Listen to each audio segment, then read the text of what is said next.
tentative d'adoption dans un nid de cigognes à Harpreach.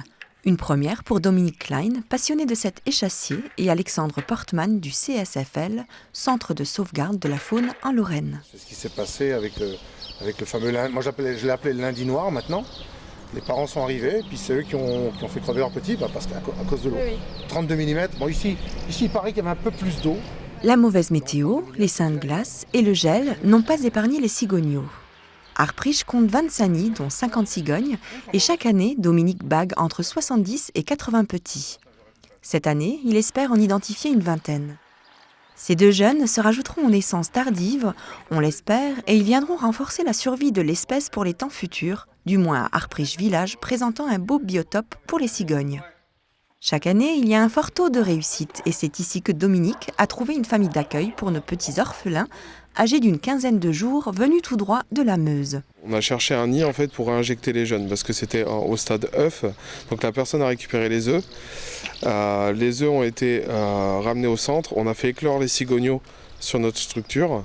Et ensuite, on a cherché un nid pour les réinjecter dedans, parce qu'à cet âge-là, autant qu'ils retrouvent une famille. Cette démarche naturelle est nécessaire pour la sauvegarde des cigognes à l'état sauvage. L'imprégnation humaine participe au taux d'échec élevé lors des relâchés. On arrive à élever des cigogneaux nous-mêmes. Dans les centres de soins, ils arrivent à élever des cigogneaux. Le problème, c'est qu'une fois qu'ils sont imprégnés par l'homme, il y a toujours un risque, et donc il y a toujours un échec lors du relâché. Et en général, la première année, si on va lâcher, je vais dire 20 cigogneaux issus d'un centre de soins, en une année, il en reste sur 20, il en reste 5-6, pas plus.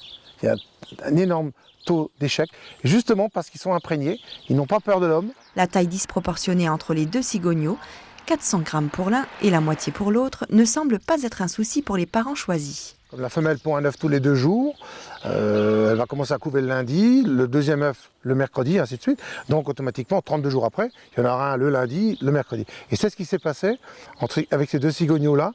Le gros a 2 jours d'avance sur l'autre, et ça se voit tout de suite. Ça se résorbe après avec les semaines, puisque les cigogneaux restent 65-70 jours au nid. Après, ça va évoluer en fonction de la nourriture. Mais pour l'instant, il y a une énorme différence de poids. Facile d'accès, le nid pourra être observé régulièrement. Tous les 2 jours, Dominique s'y rendra pour voir l'évolution. Et si tout va bien, d'ici 1 mois, les 4 petits pourront être bagués et suivront sans nul doute le rythme de migration.